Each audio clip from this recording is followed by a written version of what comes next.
You've been told dividend income is the easy path to retirement. Just invest, sit back, and live off the payouts. But not so fast. Because the truth is, what most people call passive income might not even cover your utility bill. And that false sense of security could ruin your retirement. In this video, you'll see why SCHD, the go-to dividend ETF, might not be as safe as everyone thinks. You'll discover how Harry built a serious stream of dividend income with a method most experts overlook entirely. I'll show you the mathematical trap hiding behind dividend yield, and why chasing it could quietly sabotage your retirement. And at the end, I'll reveal a dividend portfolio designed to balance income and long-term growth, especially if you're over 30. Everything you see today can be tested for yourself using the calculator linked below. Most investors think dividend income investing is simple. Buy high-yield stocks, collect checks, retire early. But here's what they don't tell you. Dividend yields today are painfully low. The S&P 500 yields just 1.3%.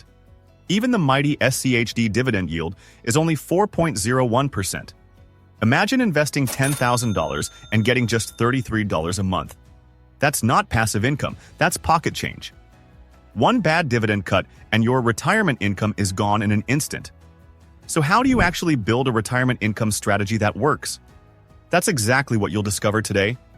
Let's talk about why ETF investing for dividends requires a complete mindset shift. You see, focusing only on dividend yield is like driving while looking only at your fuel gauge. You're missing the entire journey. Here's what really matters. Total return equals dividend yield plus capital appreciation.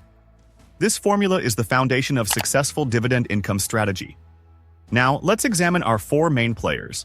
SCHD, the income champion. Here's the crowd favorite. A massive 4.01% yield that makes income investors drool. Holding dividend machines like Coca-Cola, Verizon, and Chevron, SCHD focuses on quality companies with consistent payouts. Yes, it's down 5.75% YTD, but when you're collecting $4,010 annually per 100K invested, many investors don't mind the price volatility. It's like owning a rental property without fixing toilets. The fund's 101 holdings give you instant diversification across consumer staples, healthcare, and energy sectors. All known for their reliable dividend income stocks. VYM, the balanced performer.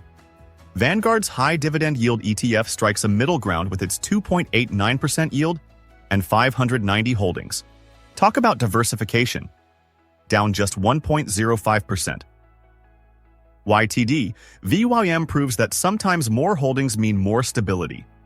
With heavy allocation to financials at 20.67%, you're essentially betting on banks and insurance companies to keep those dividends flowing. Think of VYM as the Swiss Army knife of ETF dividend stocks. It does everything pretty well without excelling at any one thing. VIG, the growth compounder. Don't let the modest 1.81% yield fool you. VIG is playing the long game.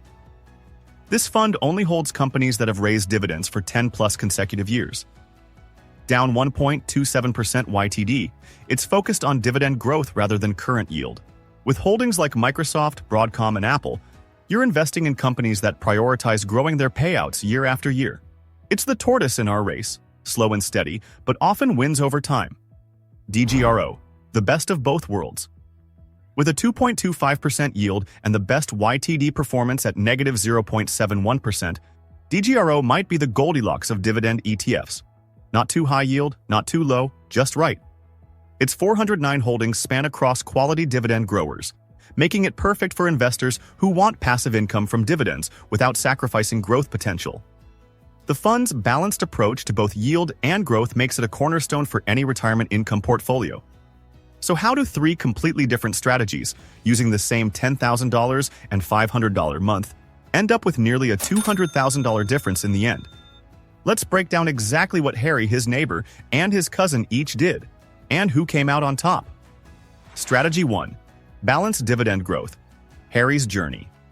Harry, a 30-year-old engineer, wanted both income and growth. He chose 40% SCHD, 30% DGRO, 20% VYM, and 10% VIG.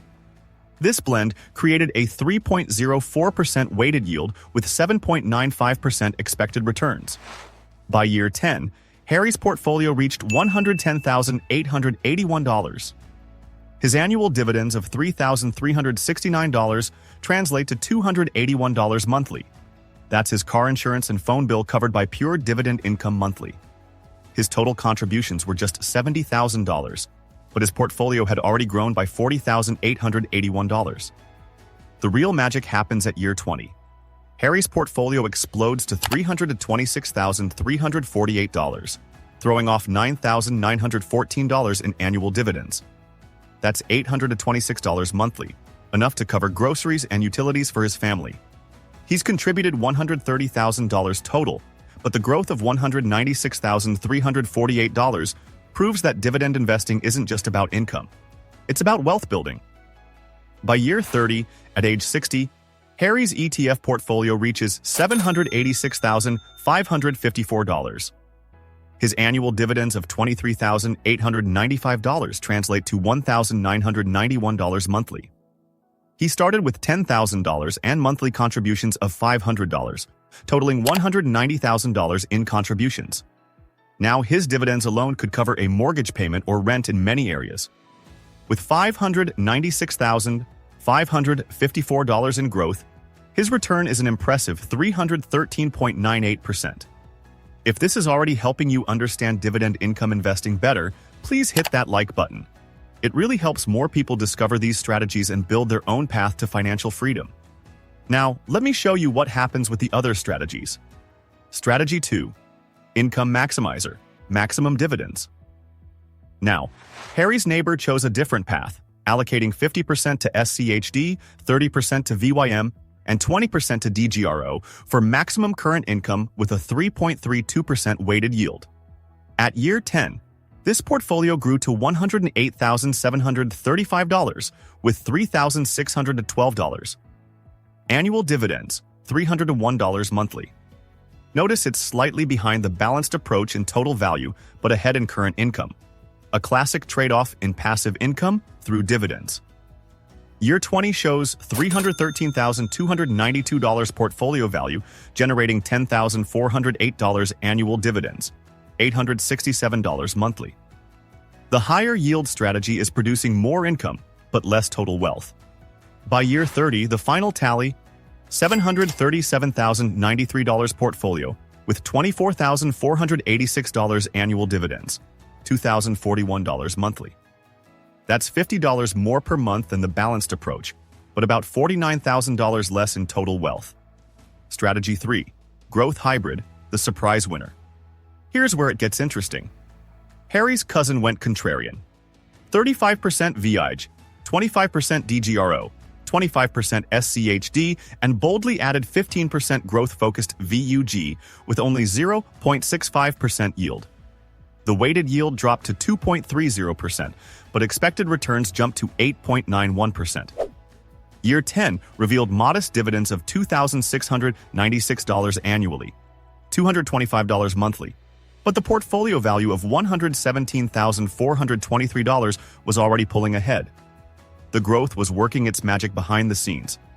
By year 20, the portfolio reached $368,094, generating $8,451 annual dividends, $704 monthly. Despite lower yield percentage, the larger portfolio size was catching up in actual dollar income. The year 30 finale was spectacular. $953,029 portfolio value with $21,882 annual dividends, $1,823 monthly. Starting with the same $10,000 and $500 monthly contributions, this strategy built $763,029 in growth. That's $166,475 more wealth than the balanced approach and $215,936 more than the income strategy. Now, let's address the elephant in the room. The risks of dividend income investing that could derail your retirement dreams. Risk number 1. Dividend cuts are real and painful. During the 2008 to 2009 financial crisis, the S&P 500's dividends dropped by 23%. Even safe dividend aristocrats weren't immune. General Electric, once considered a dividend king, slashed its payout by 68%. Bank of America cut its dividend by 95%. Imagine planning to live off dividend income and watching your income evaporate overnight. Risk number 2. Inflation. Silently destroys purchasing power. With 3% annual inflation, your $1,000 monthly dividend income needs to grow to $1,344 in just 10 years to maintain the same lifestyle. Static dividend yields don't automatically adjust. If your ETF high dividend holdings don't increase their payouts faster than inflation, you're actually getting poorer each year. Risk number 3. Opportunity cost can cost millions. By focusing solely on dividend yield explained as income, you might miss transformative growth. As Harry's growth hybrid strategy proved, accepting lower current yield for higher total returns can create more income and wealth long-term. Risk number 4. Dangerous sector concentration. High dividend ETFs often overweight certain sectors. SCHD has a significant concentration in consumer staples, healthcare, and energy. When these sectors struggle, your entire retirement income strategy suffers. Risk number 5. Think you're earning 4%? Think again. If you're in a 24% tax bracket, Uncle Sam quietly slices it down to just over 3%. That's like getting a 25% pay cut on every dollar your portfolio earns before you even touch it. The truth about living off ETF dividends. Balance beats extremes every time. Harry's journey proves that whether you choose balanced growth, $786,554, income maximizing, $737,093, or growth hybrid, $953,029, starting with $10,000 and consistently investing $500 monthly can build real wealth. The key? Understanding that both growth and dividends matter for true financial independence. Test these strategies with your numbers using the calculator below. And don't forget to subscribe for more data-driven strategies. Your future self will thank you when those dividend checks start rolling in.